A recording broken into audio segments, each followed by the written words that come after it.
दुर्गा मैया की जय। आइए हम लोग श्रवण करेंगे चतुर्थ दिवस की कथा। घंटा शूलहलानि शंखमुसले चक्रम धनुः सायकम् हस्ताब्जैर्दधतीं घनान्तविलसत् शीतां सुतुल्यप्रभाम् गौरी देह समुद्भवां त्रिजगता माधारभूतां महा पूर्वामात्र सरस्वतीमनुभजे शुम्भादिदैत्यार्दिनीम्।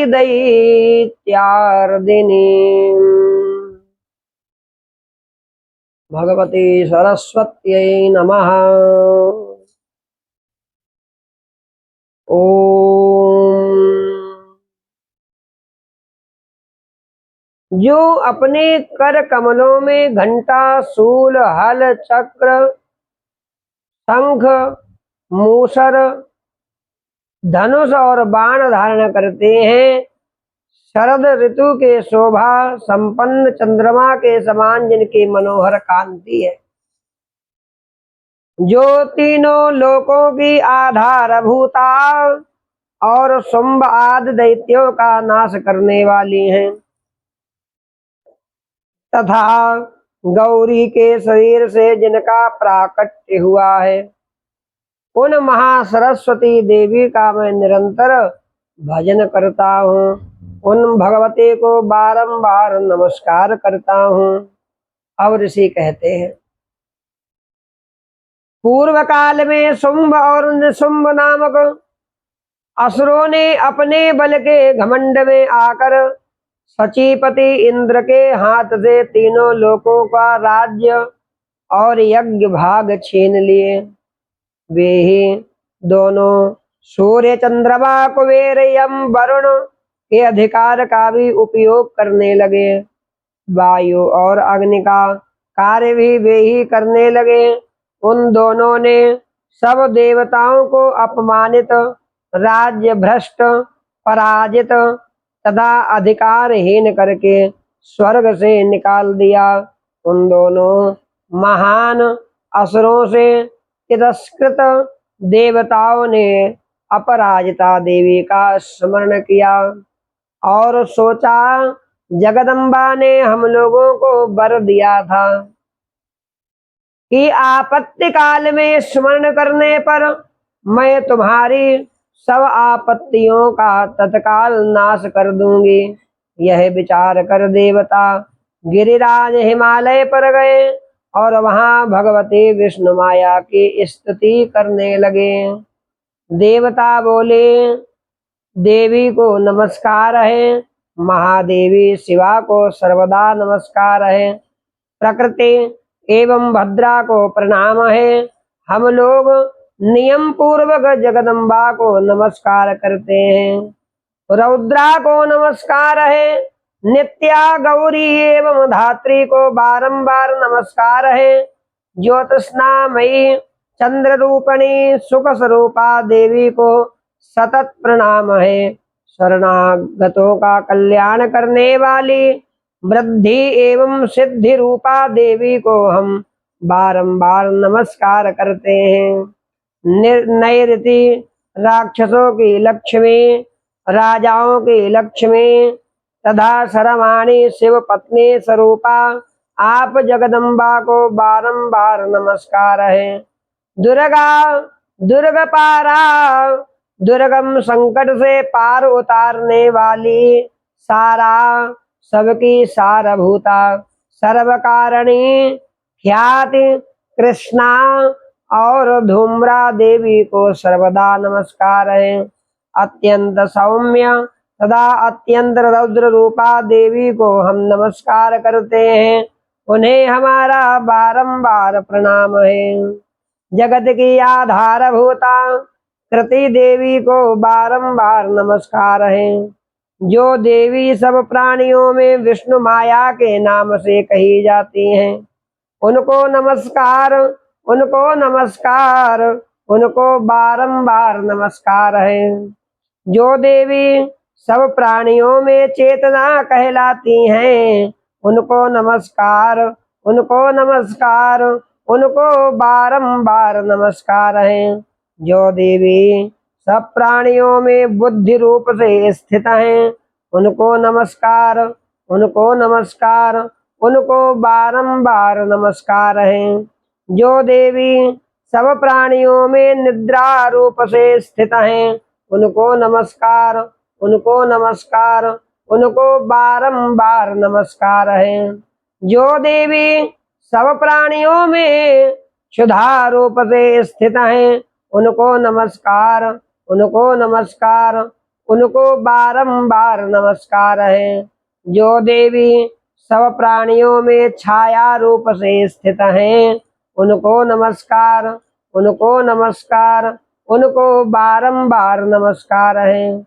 जो देवी सब प्राणियों में शक्ति रूप से स्थित हैं, उनको नमस्कार, उनको नमस्कार, उनको बारंबार नमस्कार है।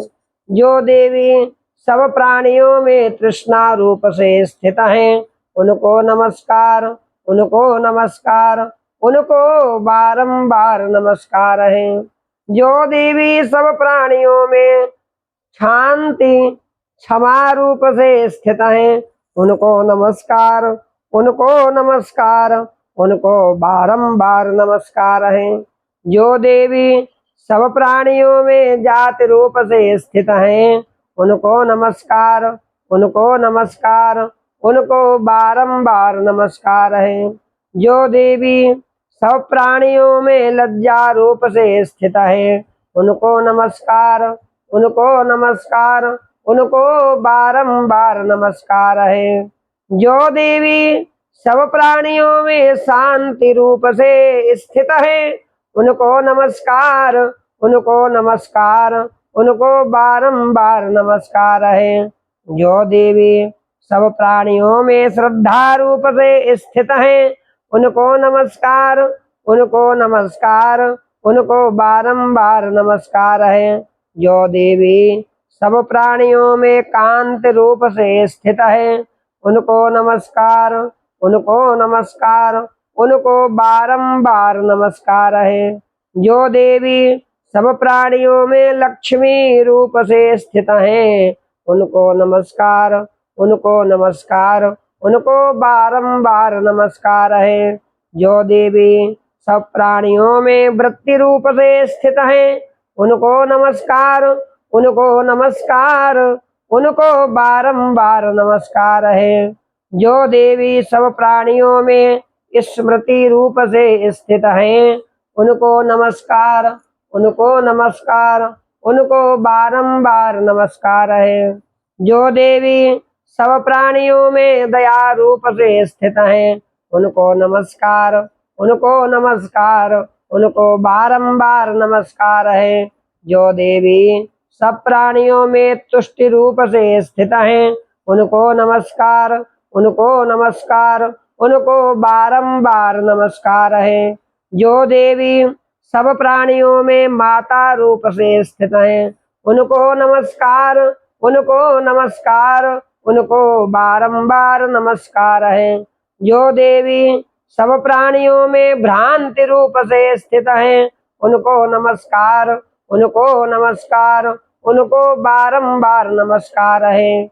जो जो जीवों के इंद्रिय वर्ग की अधिधात्री देवी एवं सब प्राणियों में सदा व्याप्त रहने वाली है, उन व्याप्त देवी को बारंबार नमस्कार है।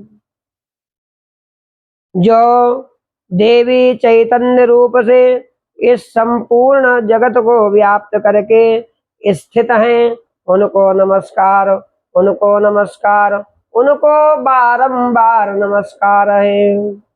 पूर्व काल में अपने अभिष्ट की प्राप्ति होने से देवताओं ने जिनकी स्तुति की तथा देवराज इंद्र ने बहुत दिनों तक जिनका सेवन किया, वह कल्याण की साधन भूता।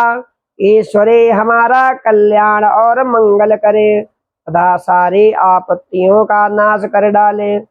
उद्दंड दैत्यों से सताए हुए हम सभी देवता जिन परमेश्वरी को इस समय नमस्कार करते हैं, तथा जो भक्त से विनम्र पुरुषों द्वारा स्मरण की जाने पर तत्काल ही संपूर्ण विपत्तियों का नाश कर देती हैं, वे जगदम्बा हमारा संकट दूर करें, हमारा संकट दूर करें।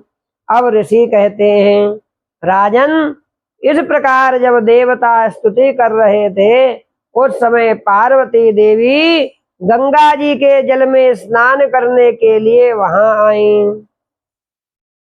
उन सुंदर भवों वाली भगवती ने देवताओं से पूछा, आप लोग यहाँ किसकी स्तुति करते हैं? तब उन्हीं के शरीर को से प्रकट हुई शिवा देवी बोली, शुंभ दैत्य से तिरस्कृत और युद्ध में निशुंभ से पराजित हो यहाँ एकत्रित हुए ये समस्त देवता यह मेरी ही स्तुति कर रहे हैं। पार्वती जी के शरीर कोश से अंबिका का प्रादुर्भाव हुआ था, इसलिए वे समस्त लोकों में कौशकी कही जाती हैं। कौशकी के प्रकट होने के बाद पार्वती देवी का शरीर काले रंग का हो गया, अतः वे हिमालय पर रहने वाली कालिका देवी के नाम से विख्यात हो गई। तदनंतर शुंभ निशुंभ के भृत्य चंडमुंड वहां आए और उन्होंने परम मनोहर रूप धारण करने वाली अंबिका देवी को देखा। फिर वे शुंभ के पास जाकर बोले, महाराज, एक अत्यंत मनोहर स्त्री है जो अपनी दिव्य कांत से हिमालय को प्रकाशित कर रही है। वैसा उत्तम रूप कहीं किसी ने भी नहीं देखा होगा महाराज। आसुरेश्वर पता लगाइए वह देवी कौन है और उसे ले लीजिए। स्त्रियों में तो वह रत्न है महाराज, रत्न है। उसका प्रत्येक अंग बहुत ही सुंदर है तथा वह अपने श्रीअंगों की प्रभा से संपूर्ण दिशाओं में प्रकाश फैला रही है। दैत्यराज, अभी वह हिमालय पर ही मौजूद है, आप उसे देख सकते हैं महाराज।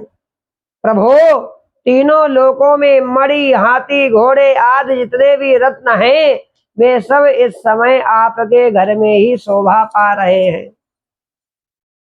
हाथियों में रत्नभूत ऐरावत हाथी, यह पारिजात का वृक्ष, उच्चैश्रवा घोड़ा, यह सब आपने इंद्र से ले लिया है। हंसों से जुता हुआ यह विमान भी आपके आंगन में शोभा पाता है।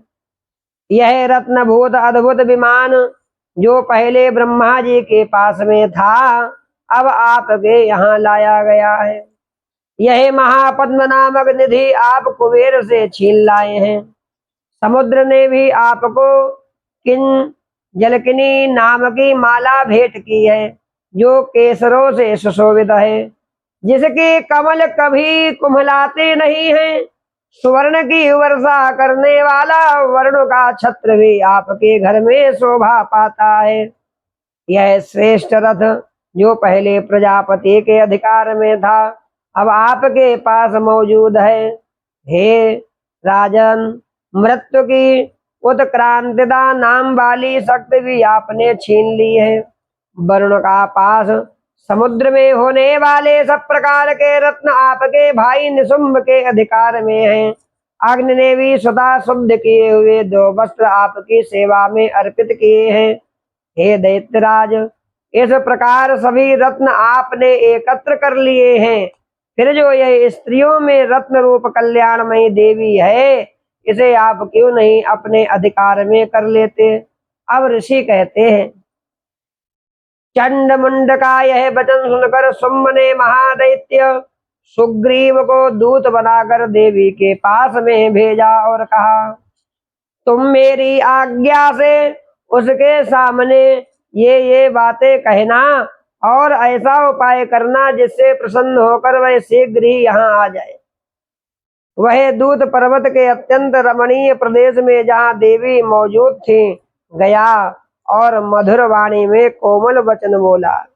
दूत ने कहा, देवी दैत्यराज शुंभ इस समय तीनों लोकों के परमेश्वर हैं। मैं उन्हीं का भेजा हुआ दूत हूँ और यहाँ तुम्हारे ही पास आया हूँ। उनकी आज्ञा सदा सब देवता एक स्वर से मानते हैं, कोई उसका उल्लंघन नहीं कर सकता। वे संपूर्ण देवताओं को परास्त कर चुके हैं। उन्होंने तुम्हारे लिए जो संदेश दिया है उसे ध्यान पूर्वक सुनो। संपूर्ण त्रिलोकी मेरे अधिकार में है, देवता भी मेरी आज्ञा के अधीन है। संपूर्ण यज्ञों के भागों को मैं पृथक पृथक भक्षण करता हूँ, भोगता हूँ। तीनों लोकों में जितने श्रेष्ठ रत्न हैं वे सब मेरे अधिकार में हैं। देवराज इंद्र का वाहन ऐरावत जो हाथियों में रत्न के समान है मैंने छीन लिया है। क्षीर सागर का मंथन करने से जो अश्वरत्न चैत्रवा घोड़ा निकला वह भी हमारे यहाँ है। सुंदरी उनके सिवा और वे जितने रत्नभूत पदार्थ देवताओं गंधर्वों नागों के पास थे वे सब मेरे पास में आ गए हैं। देवी हम लोग तुम्हें संसार की स्त्रियों में रत्न मानते हैं, अतः तुम हमारे पास आ जाओ, क्योंकि रत्नों का उपभोग करने वाले हम ही हैं। चंचल कटाक्षों वाली सुंदरी तुम मेरी या मेरे भाई महापराक्रमी निशुंभ की सेवा में आ जाओ, क्योंकि तुम रत्न स्वरूपा हो। मेरा वर्ण करने से तुम्हें तुलना रहित महान ऐश्वर्य की प्राप्ति होगी। अपनी बुद्धि से यह विचार कर तुम मेरी पत्नी बन जाओ। और ऋषि कहते हैं, दूत के यूं कहने पर कल्याणमयी भगवती दुर्गा देवी जो इस जगत को धारण करते हैं मन ही मन गंभीर भाव से मुस्कुराई और बोली। देव्यौवाच देवी जी ने कहा, दूत तुमने सत्य कहा है और तनिक भी मिथ्या नहीं है। शुंभ तीनों लोकों का स्वामी है, निशुंभ भी उसी के समान पराक्रमी है, किंतु इस विषय में मैंने जो प्रतिज्ञा कर ली है उसे मिथ्या कैसे करूं। मैंने अपनी अल्प बुद्धि के कारण पहले से जो प्रतिज्ञा कर रखी है उसे सुनो। अब भगवती कह रही हैं, जो मुझे संग्राम में जीत लेगा, जो मेरे अभिमान को चूर्ण कर देगा, सदा संसार में जो मेरे समान बलवान होगा वही मेरा स्वामी होगा। भगवती ने अपने वचनों से कहा। इसलिए शुंभ अथवा महादैत्य निशुंभ स्वयं ही यहाँ पधारे और मुझे जीतकर शीघ्र ही मेरा पाणी ग्रहण करें। इसमें विलंब की क्या आवश्यकता है। दूत बोला, देवी तुम घमंड में भरी हो, मेरे सामने ऐसी बातें ना करो। तीनों लोकों में कौन ऐसा पुरुष है जो शुंभ निशुंभ के सामने खड़ा हो सके। देवी अन्य दैत्यों के सामने भी सारे देवता युद्ध में नहीं ठहर सकते, फिर तुम अकेली स्त्री होकर कैसे ठहर सकती हो। जिन शुंभ आदि दैत्यों के सामने इंद्र आदि सब देवता भी युद्ध में खड़े नहीं हुए, उनके सामने तुम स्त्री होकर कैसे जाओगी। इसलिए तुम मेरे ही कहने से शुंभ निशुंभ के पास चली चलो। ऐसा करने से तुम्हारे गौरव की रक्षा होगी। अन्यथा जब वे केस पकड़कर घसीटते हुए ले जाएंगे तब तुम्हें अपनी प्रतिष्ठा खोकर जाना पड़ेगा। देवी ने कहा, तुम्हारा कहना भैया ठीक है। शुंभ बलवान है, निशुंभ भी बड़े पराक्रमी हैं, किंतु क्या करूं, मैंने पहले बिना सोचे समझे प्रतिज्ञा कर ली है। अतः अब तुम जाओ, मैंने तुमसे जो कुछ कहा है वह सब दैत्यराज से आदर पूर्वक कहना, फिर वे जो उचित जान पड़ेंगे वो करेंगे। इस प्रकार देवी ने अपने बचनों को दूत से कहा। बोलिए दुर्गा मैया की जय। भगवती का ध्यान करें और कथा सुनते रहें और भगवती के महामंत्र का जप भी करते रहें। ओम ऐं ह्रीं क्लीं चामुंडायै विच्चे। नागाधीश्वर विष्टरां फणे फणो तंसोरुरत्नावली भासमध्ये हलतां दिवाकर निभां नेत्रत्रयोद्भासितां माला कुंभकपाल नीरजकरां चंद्रार्धचूडां परां सर्वज्ञेश्वर भैरवांगनिलयां पद्मावतीं चिंतये। बोलिए पद्मावती माता की जय। भगवती का ध्यान करते रहें और श्रद्धा पूर्वक भगवती की कथा को श्रवण करें। महेश सर्वज्ञेश्वर भैरव के अंग में निवास करने वाली परमोत्कृष्ट पद्मावती देवी का चिंतन करता हूँ। वे नागराज के आसन पर बैठी हैं। नागों के फणों में सुशोभित होने वाली मणियों की विशाल माला से उनकी देहलता उद्भासित हो रही है। सूर्य के समान उनका तेज है। 3 नेत्र उनकी शोभा बढ़ा रहे हैं। वे हाथों में माला कुंभ कपाल कमल लिए हुए हैं। उनके मस्तक में अर्धचंद्र का मुकुट शोभा पा रहा है। बोले पद्मावती माता की जय। अब ऋषि कहते हैं, देवी का यह कथन सुनकर दूत को बड़ा अमर्ष हुआ। उसने दैत्यराज के पास जाकर सब समाचार विस्तार पूर्वक कह सुनाया। दूत के उस वचन को सुनकर दैत्यराज कुपित हो उठा। दैत्य सेनापति धूम्रलोचन से बोला, हे धूम्रलोचन, तुम शीघ्र अपनी सेना साथ लेकर जाओ। उस दुष्टा के केस पकड़कर घसीटते हुए उसे बलपूर्वक यहाँ ले आओ। उसकी रक्षा करने के लिए यदि कोई दूसरा खड़ा हो तो वह देवता यक्ष गंधर्व ही क्यों ना हो, उसे अवश्य मार डालना। ऋषि कहते हैं, शुंभ के इस प्रकार आज्ञा देने पर धूम्रलोचन दैत्य 60,000 असुरों की सेना को साथ लेकर वहां से तुरंत चल दिया। वहां पहुंचकर उसने हिमालय पर रहने वाली देवी को देखा। ललकार कर कहा, अरे तू शुंभ निशुंभ के पास चल। यदि इस समय प्रसन्नता पूर्वक मेरे स्वामी के समीप नहीं चलेगी तो मैं बल पूर्वक झोटा पकड़कर घसीटते हुए तुझे ले चलूंगा। देवी ने कहा, तुम्हें दैत्यों के राजा ने भेजा है। तुम स्वयं भी बलवान हो और तुम्हारे साथ विशाल सेना भी है। ऐसी दशा में यदि मुझे बलपूर्वक ले चलोगे तो मैं तुम्हारा क्या कर सकती हूँ। ऋषि कहते हैं, देवी के यूं कहने पर असुर धूम्रलोचन उनकी ओर दौड़ा। तब अंबिका ने हुम शब्द के उच्चारण मात्र से उसे भस्म कर दिया। फिर तो क्रोध में भरी हुई दैत्यों की सेना, विशाल सेना, अंबिका ने एक दूसरे पर तीखे सहायकों शक्तियों फरसों की वर्षा आरंभ कर दी। इतने में ही देवी का वहां सिंह क्रोध में भरकर भयंकर गर्जना करके गर्दन के बालों को हिलाता हुआ असुरों की सेना में कूद पड़ा। उसने कुछ दैत्यों को पंजों की मार से मारा, कितनों को अपने जवड़ों से, कितनों को ही महादैत्यों को पटक पटक कर ओठ की दाढ़ों से घायल कर मार डाला।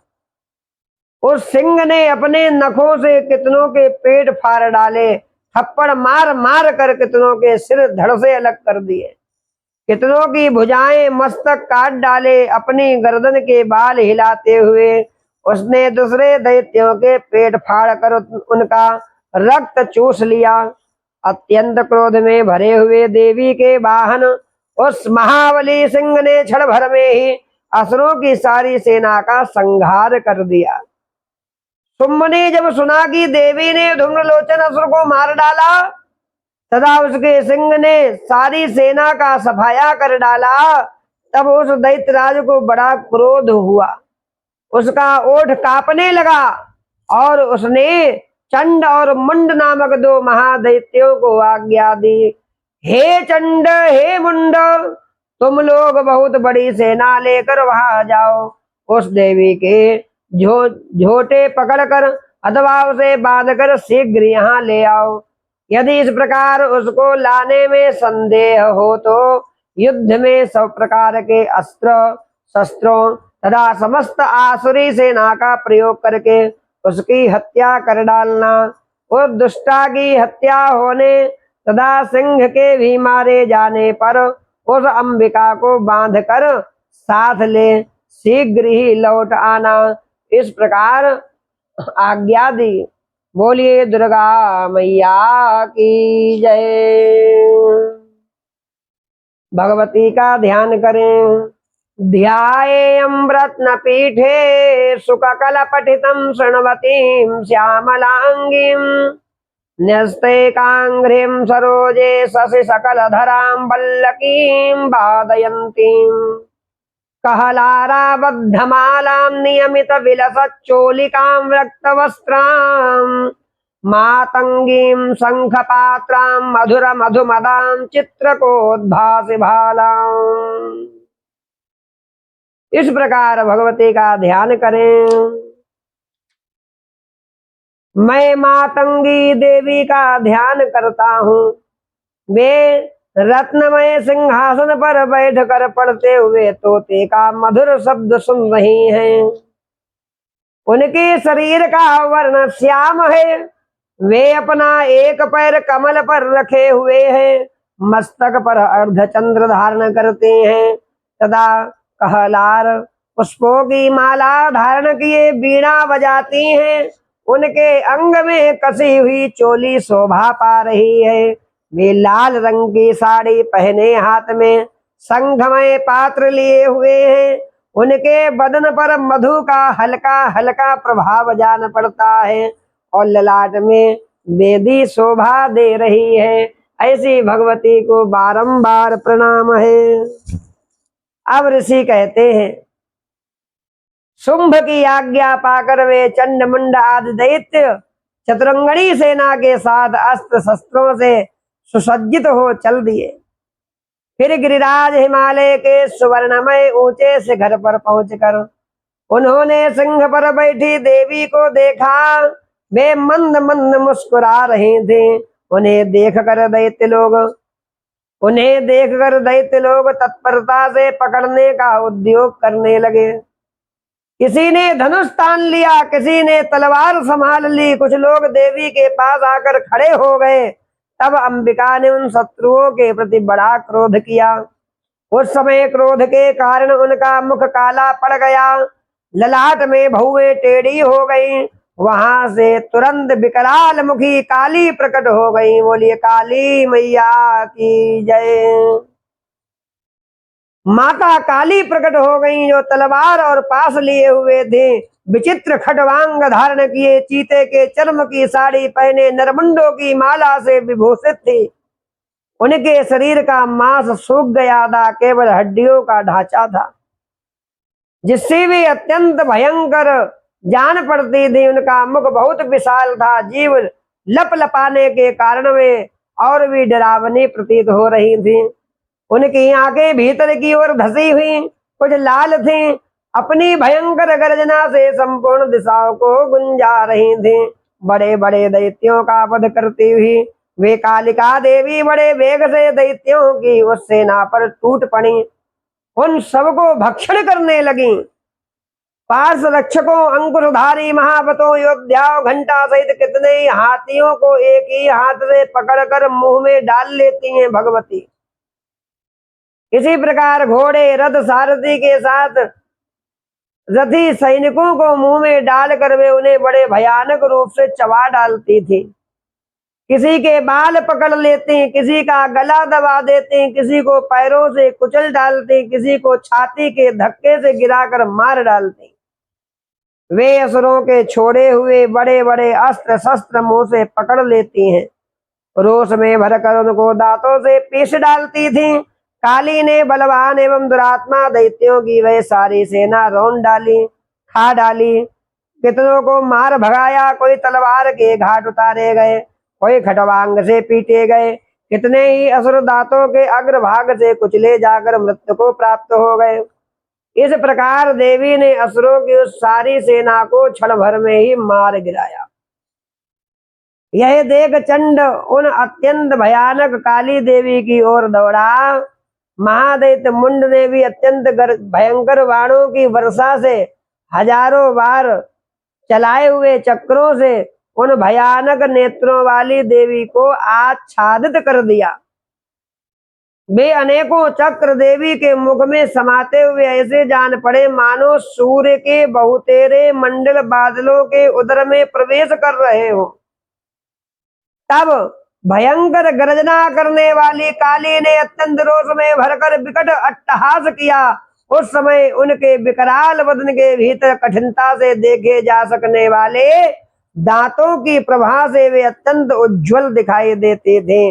देवी ने बहुत बड़ी तलवार हाथ में लिए हं का उच्चारण करके चंड पर धावा किया और उसके केस पकड़कर उसी तलवार से उसका मस्तक काट डाला।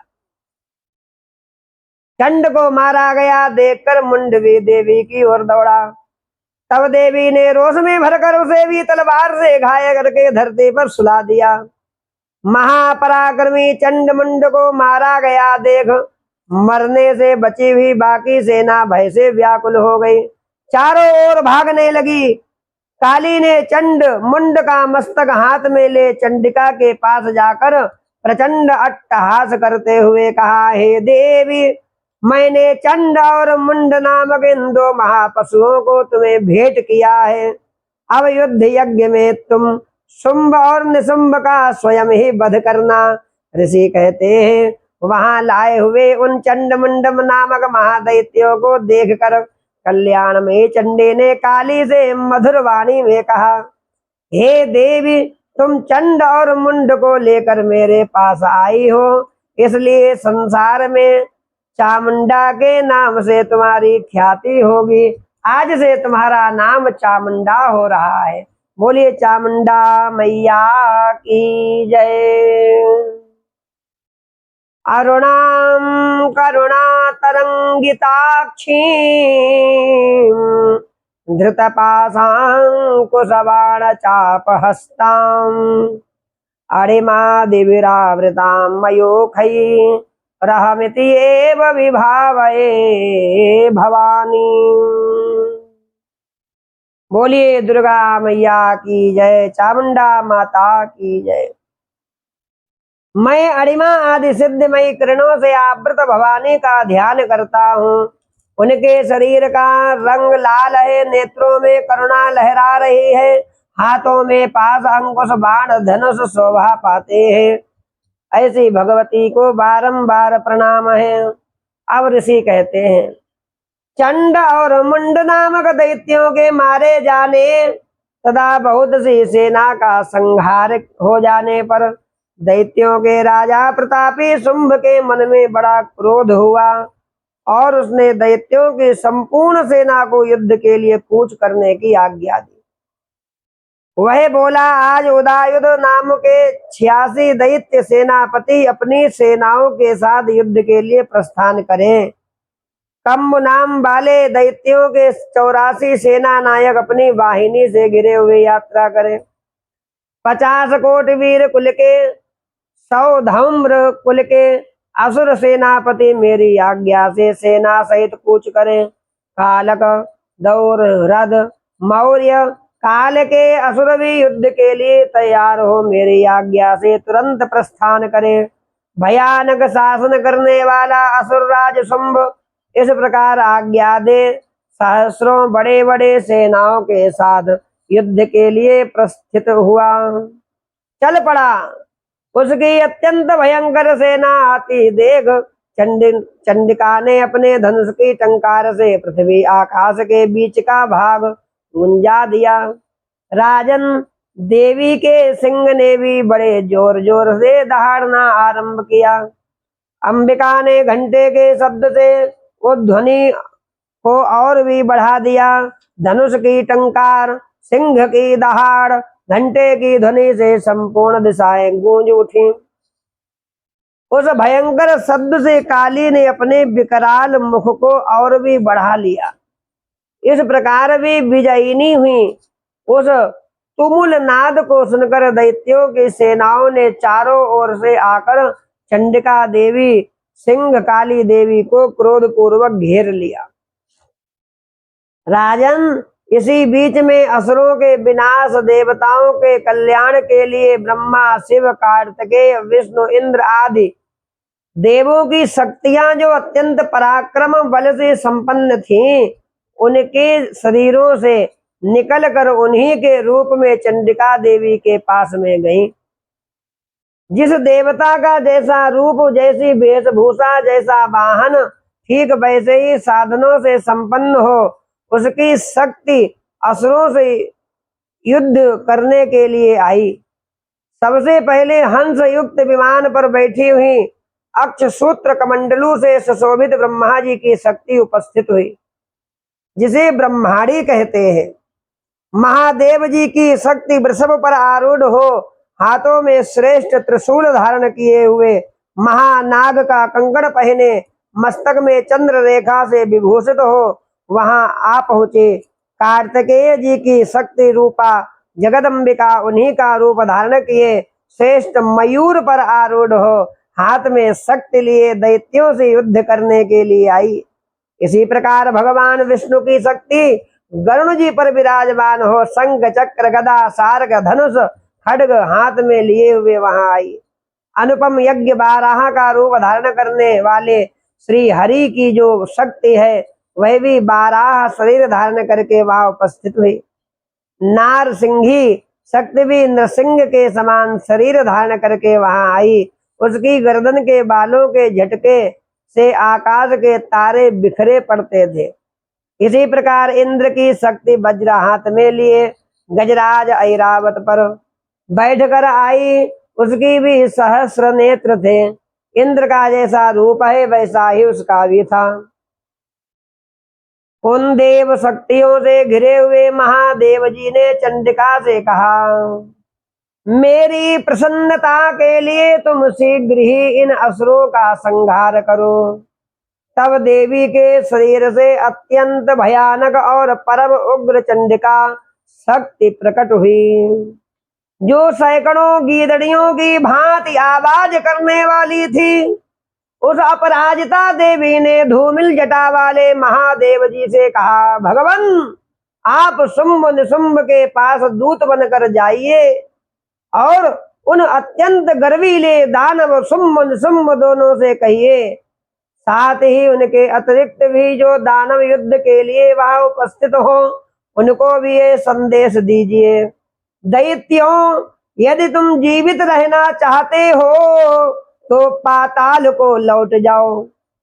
इंद्र को त्रिलोकी का राज्य मिल जाए और देवता यज्ञ भाग का उपभोग करें। यदि बल के घमंड में आकर तुम युद्ध की अभिलाषा रखते हो तो आओ, मेरी सिवाय योगनियां तुम्हारे कच्चे मांस से तृप्त हो। क्योंकि उस देवी ने भगवान शिव को दूत के कार्य में नियुक्त किया था, इसलिए वह शिवदूती के नाम से संसार में विख्यात हुई। वे महादैत्य भी भगवान शिव के मुंह से देवी के वचन सुनकर क्रोध में भर गए। जहाँ कात्यायनी विराजमान थे उस ओर बढ़े। तदनंतर वे दैत्य अमरस में भरकर पहले ही देवी के ऊपर बाण, शक्ति, रिष्टि आदि अस्त्रों की वृष्टि करने लगे। तब देवी ने भी खेल खेल में ही धनुष की टंकार की और उससे छोड़े हुए बड़े बड़े बाणों द्वारा दैत्यों के चलाए हुए बाण शूल शक्ति फरसों को काट डाला। फिर काली उनके आगे होकर शत्रुओं को शूल के प्रहार से विदीर्ण करने लगी। खटभांग से उनका कचूमर निकालती हुई रणभूमि में विचरने लगी। ब्रह्माणी भी जिस जिस ओर दौड़ती उसी उसी और अपने कमंडलों का जल छिड़क कर शत्रुओं के ओज और पराक्रम को नष्ट कर देती थी।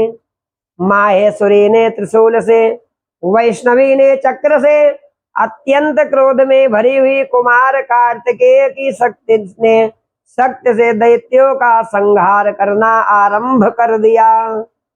इंद्र शक्ति के वज्र प्रहार से विदीर्ण हो सैकड़ों दैत्य दानव रक्त की धारा बहाते हुए पृथ्वी पर सो गए। बाराही शक्ति ने कितनों को अपनी थूथुन की मार से नष्ट किया।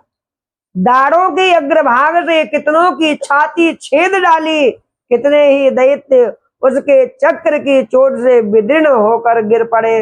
नारसिंही भी दूसरे दूसरे महादैत्यों को अपने नखों से विदीर्ण करके खाती और सिंहनाद से दिशाओं आकाश को गुंजाती हुई युद्ध क्षेत्र में विचरने लगी।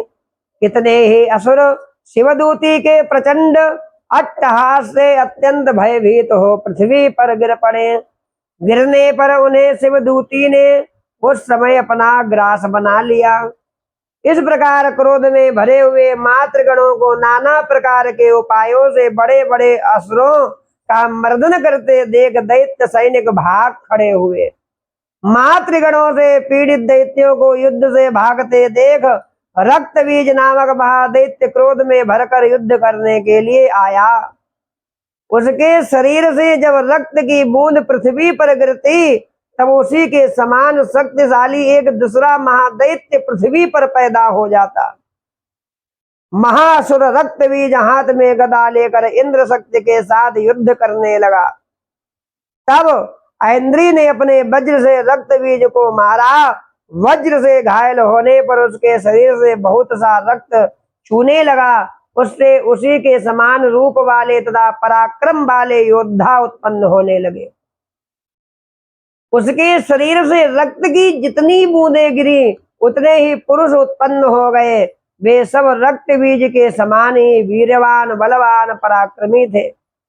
वे रक्त से उत्पन्न होने वाले पुरुष भी अत्यंत भयंकर अस्त्र शस्त्रों का प्रहार करते हुए वहां मातृगणों के साथ घोर युद्ध करने लगे। पुनः वज्र के प्रहार से जब उसका मस्तक घायल हुआ तब रक्त बहने लगा और उससे हजारों पुरुष उत्पन्न हो गए। वैष्णवी ने युद्ध में रक्त बीज पर चक्र का प्रहार किया। ऐन्द्री ने उस दैत्य सेनापति को गदा से चोट पहुंचाई। वैष्णवी के चक्र से घायल होने पर उसके शरीर से जो रक्त बहा उससे जो उसी के बराबर आकार वाले सहस्रों महादैत्य प्रकट हुए उनके द्वारा संपूर्ण जगत व्याप्त हो गया। कौमारी ने शक्ति से, बाराही ने खड्ग से, माहेश्वरी ने त्रिशूल से, महादैत्य रक्तबीज ने भी गदा से सभी मातृ शक्तियों पर पृथक पृथक प्रहार किया। शक्ति और शूल आदि से अनेक बार घायल होने पर जो उसके शरीर से रक्त की धारा पृथ्वी पर गिरी उससे भी निश्चय ही सैकड़ों असुर उत्पन्न हो गए। इस प्रकार उस महादैत्य के रक्त से प्रकट हुए असुरों द्वारा संपूर्ण जगत व्याप्त हो गया। इससे उन देवताओं को बड़ा भय हुआ। देवताओं को उदास देख चंडिका ने काली से शीघ्रता पूर्वक कहा, हे चामुंडे, तुम अपना मुख और भी फैलाओ तथा मेरे शस्त्रपात से गिरने वाले रक्त बिंदुओं और उनसे उत्पन्न होने वाले महादैत्यों को तुम अपने इस उतावले मुख से खा जाओ। इस प्रकार रक्त से उत्पन्न होने वाले महादैत्यों का भक्षण करते हुए तुम रण में विचरती रहो। ऐसा करने से उस दैत्य का सारा रक्त छीन हो जाने पर वह स्वयं भी नष्ट हो जाएगा। उन भयंकर दैत्यों को जब तुम खा जाओगी तब दूसरे नए दैत्य उत्पन्न नहीं हो सकेंगे। काली से यूं कहकर चंडिका देवी ने शूल से रक्त बीज को मारा। काली ने अपने मुख में उसका रक्त ले लिया। तब उसने वहां चंडिका पर गदा से प्रहार किया, किंतु उस गदा पात ने देवी को तनिक भी वेदना नहीं पहुंचाई। रक्त बीज के घायल शरीर से बहुत सा रक्त गिरा। किंतु ज्यों ही वह गिरा त्यों ही चामुंडा ने उसे अपने मुख में ले लिया। रक्त गिरने से काली के मुख में जो महादैत्य उत्पन्न हुए उन्हें भी वह चट कर गईं और उसने रक्त बीज का रक्त भी पी लिया। देवी ने रक्त बीज को, जिसका रक्त चामुंडा ने पी लिया था, वज्र बाण खड्ग रिष्टि आदि से मार डाला। राजन, इस प्रकार शस्त्रों के समुदाय से आहत एवं रक्तहीन हुआ महादैत्य रक्त बीज पृथ्वी पर गिर पड़ा। नरेश्वर, इससे देवताओं को अनुपम हर्ष की प्राप्ति हुई और मातृगण उन असुरों के रक्तपान के मद से उद्धत सा होकर नृत्य करने लगी। सभी देवियां उसी रणभूमि में नृत्य करने लगी। बोलिए दुर्गा मैया की जय। सभी लोग भगवती की है कथा बड़े प्रेम पूर्वक श्रवण करें। भगवान की कृपा अवश्य होगी। देवी सबकी मनोकामनाएं पूर्ण करेंगी। आप लोग बड़ी श्रद्धा से भगवान की कथा का श्रवण करें और अगला वीडियो भी आप अवश्य देखें। आगे की कथा आपको श्रवण करने को प्राप्त होगी। और यदि अभी तक आप हमारे YouTube चैनल से ना जुड़े हों तो आप हमारे YouTube चैनल से भी जुड़े। जय श्री कृष्ण, राधे राधे, जय सिया राम।